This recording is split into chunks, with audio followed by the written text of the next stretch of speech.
Today I'm going to show you how to make a Frito Bandito Breakfast Hash. Let's throw it down.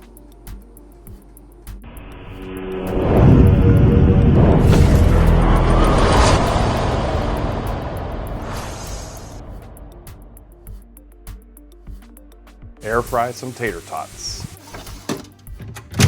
Cook some sausage. Cook some onions. Combine tots and sausage in a skillet. Add your Fritos. Add some barbecue sauce. Add some cheese.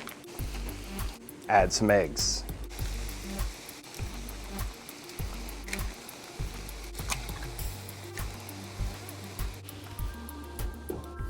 Crush up some Fritos in a bag.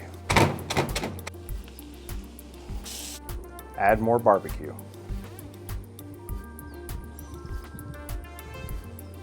Post dust with some crushed Fritos.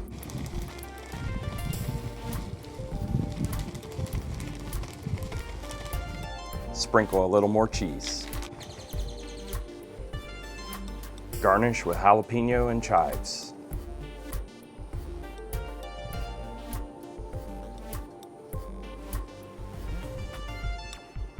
There it is, Frito Bandito Breakfast Hash.